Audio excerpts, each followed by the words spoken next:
शुभ शरण गुरु धाम का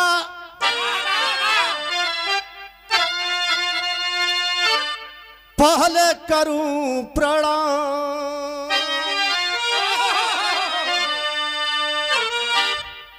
इसके बाद जय भीम जी,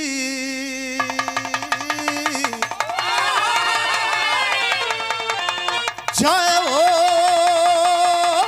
कांसीराम।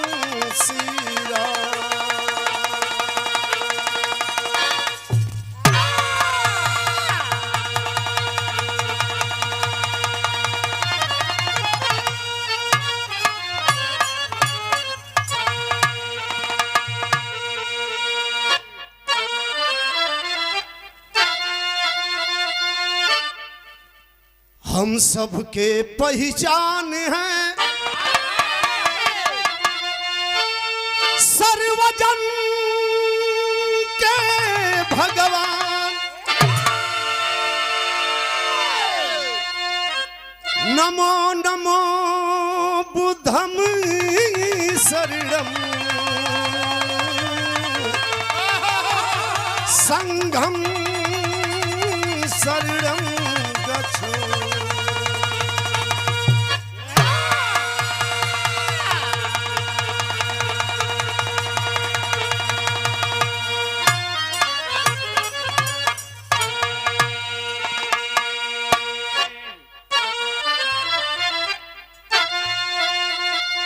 जय हो बाबा भीम जी, हमारी रहेगा नाम, आप नहीं होते साहब ना होती मेरी पहचान।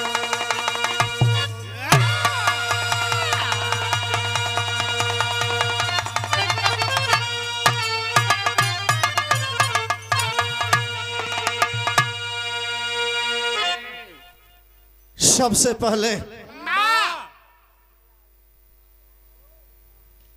इंसानियत मानवता का संदेश देने वाले करुणा के सागर तथागत बुद्ध भगवान के चरणों में नमन करते हैं। भारतीय संविधान के निर्माता तथा भाग्य विधाता बोधिसत्व बाबा साहब डॉक्टर बी.आर. अम्बेडकर साहब के चरणों में श्रद्धा का सुमन अर्पित करता हूं। DS4 वाम से बहुजन समाज के नायक मानवर कांसीराम साहब, छत्रपति साहू जी महाराज, नारायणा गुरु और तमाम बहुजन समाज में जन्मे हुए तमाम महासंत पुरुषों को चरणों में कोटि कोटि सा प्रणाम करता हूं, नमन करता हूं, वंदन करता हूं। और हमारे जितने कैडर के साथी बैठे हैं, मिशन के साथी बैठे हैं, हम बिरहा गायक कलाकार संजय लाल, ग्राम पोर्ट सलेमपुर बघाई, जिला गाजीपुर की धरती से इस मंच के माध्यम से पूरी पार्टी की ओर से आप सभी लोगों को इस पार्टी की ओर से अपने मंच के माध्यम से क्रांतिकारी जय भीम नमो बुद्धाय साधुवाद करता हूं। कौनो कार्य कैला से पहले ये जमाना के रीत के बतावत ही बाबू, ये जमाना में लोग ऐसा भ्रम में फंसे हैं जौने चकिया का पीसा रोज लोग खाला। ये बाबू चकिया के पूजे वाला जीवन माई बाबू साक्षात हमार आपका जन्म दहलन। हम जानत है कि हमार माई अपने उदर से पैदा कैली, बड़ी तकलीफ उठौली। सर्दी के बेला में हम अगर बिस्तर पे पेशाब कर दें तो माई अपने गीले जगह सुतम के सूखे जगह सुताओ। बाबूजी के जाना था कि अथक परिश्रम करके रिक्शा चला के गर्रा माटी का काम करके बाबू हमके पालन पोषलन नौकरी सर्विस धरवलन। आज जौन दू शब्द बोलत ही बतियावत ही बाबू माई के देन है। अपने माई बाबू के न ख्याल करके बाबू एक पत्थरे के चक्कर में लोग पड़ल हो, अंधविश्वास के चक्कर में लोग पड़ल बा। पूजा केकर करे के चाहिए जे हमन के समाज में जेकरे देन से आप लोगन के कुर्सी मिलले हो बाबू, जेकरे देन से सुंदर समियाना लगल है, जेकरे देन से सुघरी मंच लगल है। हाँ मुखी चाहे सुमित्रा नंदनी जी होखे चाहे मंच पर जितना भाई बैठल होखे, ई केकर देन है आ के हमन के समाज में अधिकार दिलौलस। एक लाइन गीत है मास्टर तब तो सब बना के आया।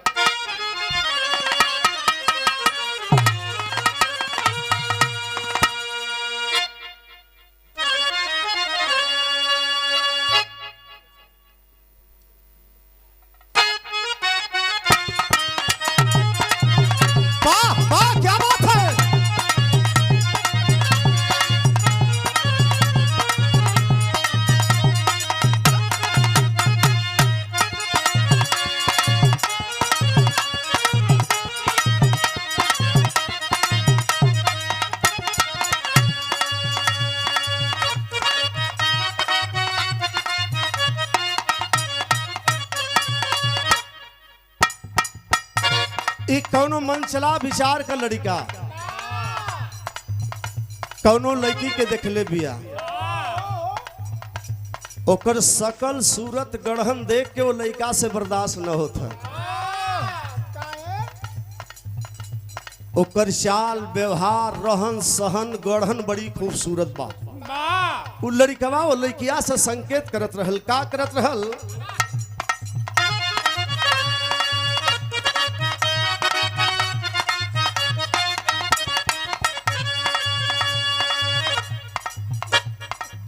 गजब के रूप तोहर गजब सूरतिया तू पवलू न हो,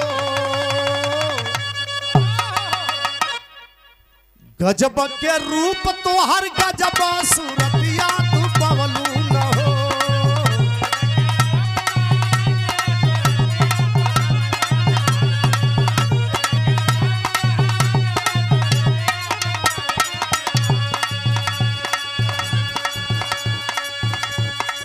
गजब के रूप तोहर गजब सूरतिया तू पवलू न हो, गोरी हमके दीवाना बनवलू न हो।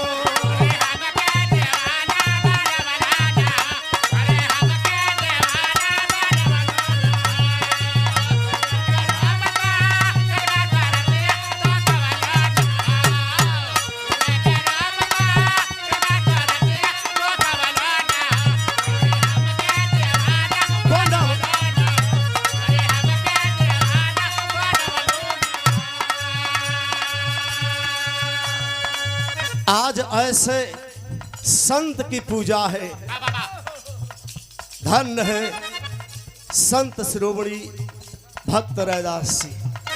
हमन के पूजा करे के चाहिए बाबू, काहे हमन अंधविश्वास में फसल रही।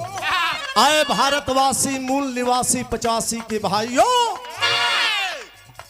जागने की जरूरत है। जाग जाओगे जिंदगी संवर जाएगी, अभी नहीं जागे देख लिए थोड़ी सी जागने में देर किए 10% आरक्षण खत्म हो गया। ख्याल करो, कहना है क्या?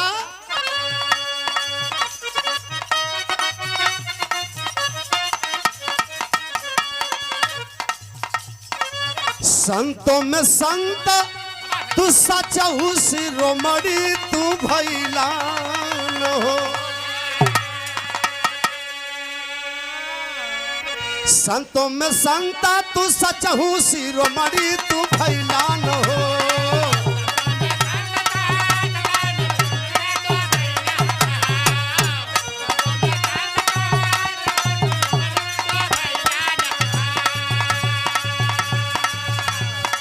संतों में संता तू सचहु शिरोमणि तू भैला न हो, हमरे बहुजन का देवता कहैला न हो।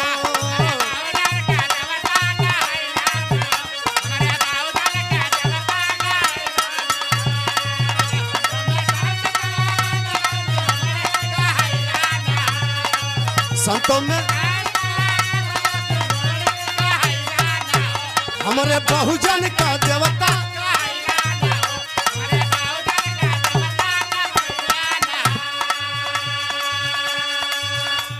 आज हमारे लिए वो भगवान है। कहना है पहली लाइन, हम ये शूद्रन के केहू ना दूजा,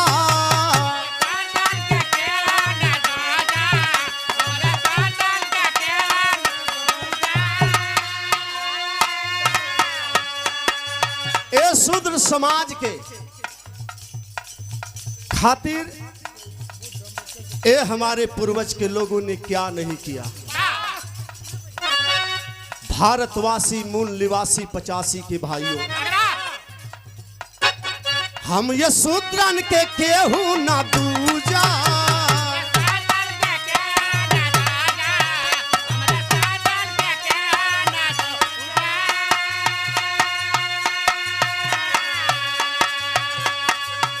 बुद्ध अम्बेडकर साहब के पूजा,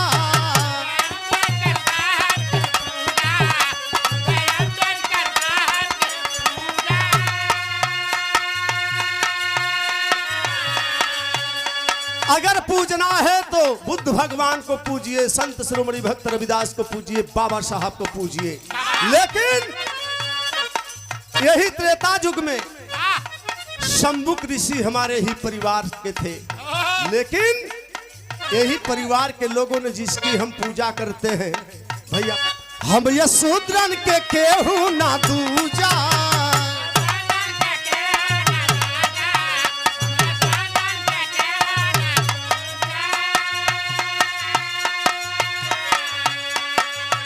बुद्ध अम्बेडकर साहब के पूजा,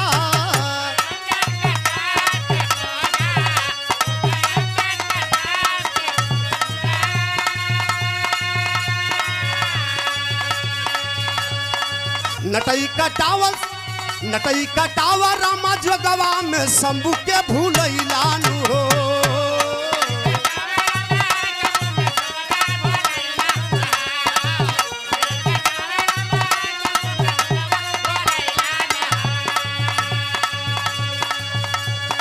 नटई कटावा रामा जुगवा में शंभू के भूलैलानु हो, हमारे बहुजन का देवता कहैलानु हो।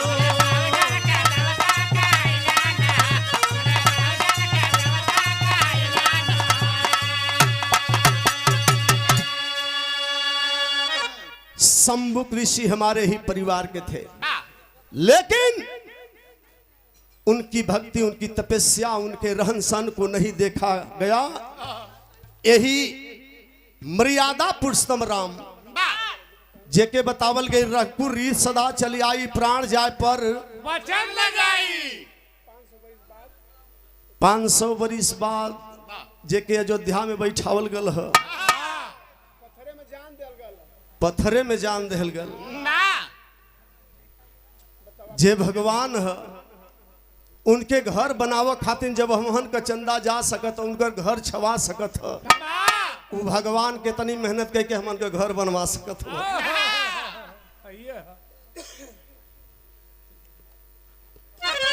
हमारे गुरुदेव पारस खलीफा जी बताते थे, जेकरे मट्टी पर आज हमन बिरहा गावत है।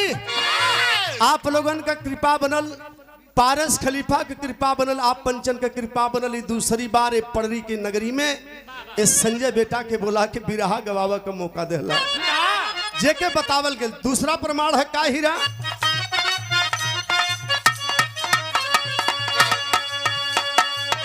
पूजा संत कबीर जी के नाम के,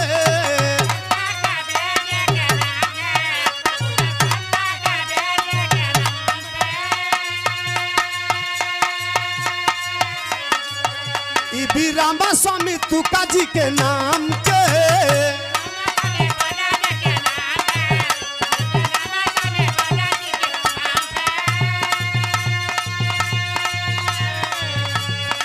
साबित्री का देहला जहाई संदेशवा भूलैलानु हो।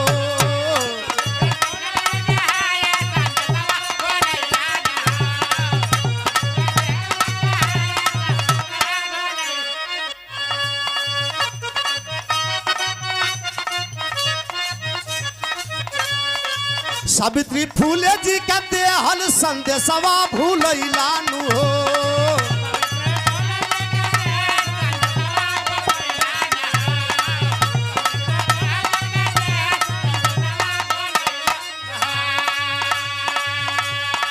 सावित्री फूले जी का देहल संदेशवा भूलैलानु हो। हमरे बहुजन का देवता कहैलानु हो।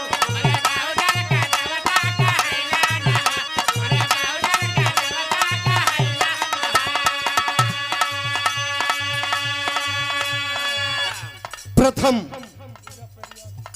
महिलाओं को शिक्षा देने वाली सावित्री फूले बाई जे बाबू प्रथम शिक्षा हमारे आपके बीच में फैलाने वाली। आज उनके संदेश के हम आप भूल गईली। अरे हम सरस्वती जी का पूजा करल जला, दुर्गा काली के पूजा करल जला। नम सरस्वती के देखली न दुर्गा काली के देखली, लेकिन सावित्री फूले बाई के बाबा साहब के संत शिरोमणि रविदास जी के और नारायणा गुरु तमाम ऐसे संतों को हम लोगों ने देखा। पूरा देश पूरा विश्व जानता है। कहना है का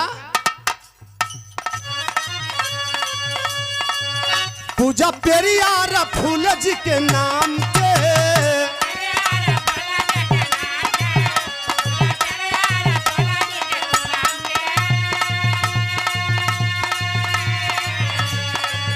नमो बुद्धाय जय भीम कान श्री राम के।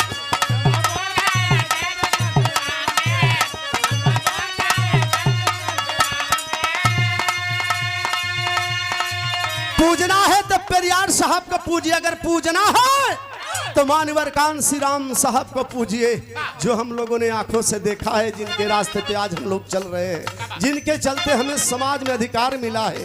का बाबा साहब कहा ये देहल संदेशवा के गाइलान हो।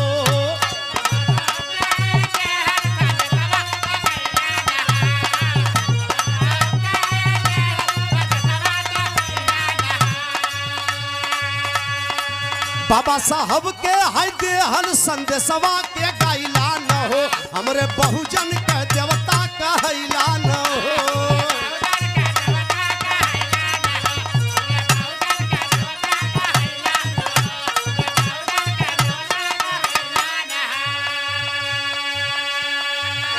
हमरे गीत का आखिरी लाइन देखा, एमे बिरहा सुने वाले तमाम भाई आल हुए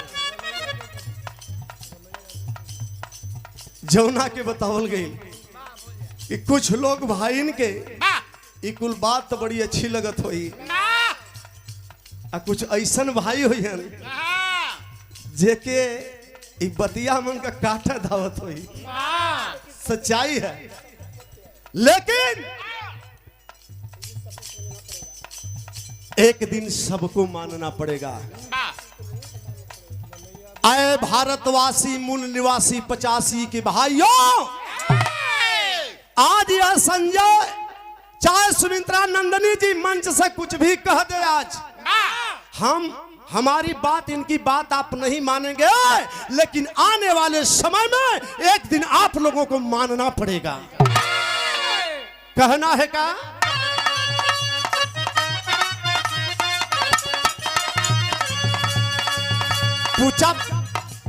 पूजा पंचशीला धर्म के विचार के,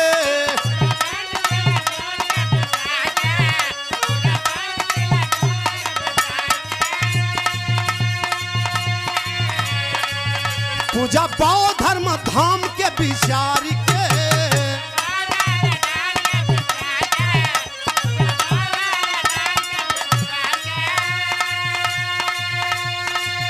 यह धर्म हुआ हम महान समार के।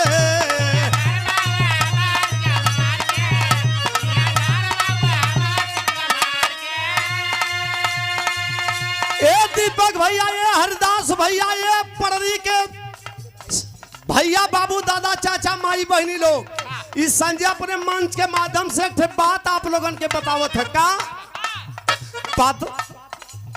पाथर पूज पूज गईली थकाई,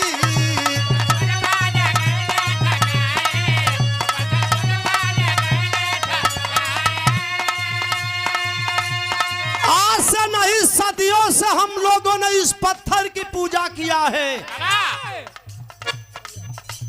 आज से नहीं सदियों से हम लोगों ने पत्थर की पूजा किया, लेकिन पत्थर हम लोगों को क्या दिया है? पत्थर पूजी पूजी गईली थकाई।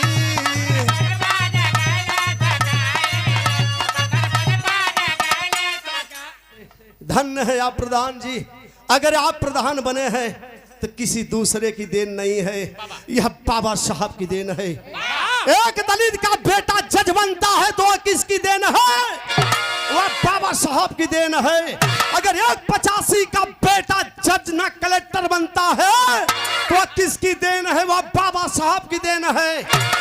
अगर एक दलित की बेटी एक बार नहीं 4-4 बार अपने यूपी में मुख्यमंत्री बनती है तो वह किसकी देन है? वह बाबा साहब की देन है।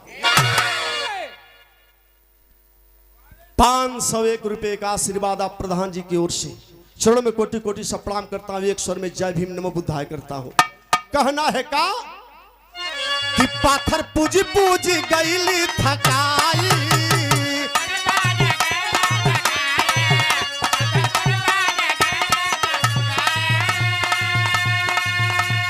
हे प्रधान जी, मरी गईला हमार बाबू माई।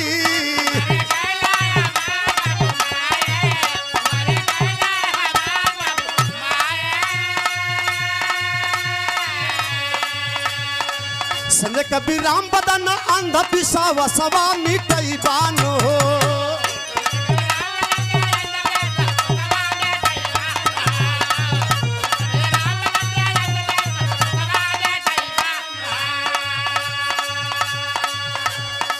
संजय कबीर राम बदन हाई अंध विश्वासवा मिटई बानो। हमरे बहुजन का देवता कहला न हो।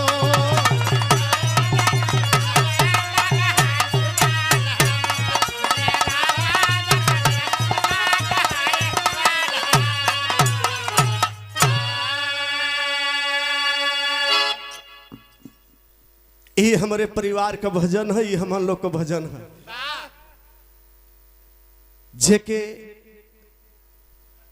जेकर नाम लेले से हमन के समाज में प्रतिष्ठा मिले ले।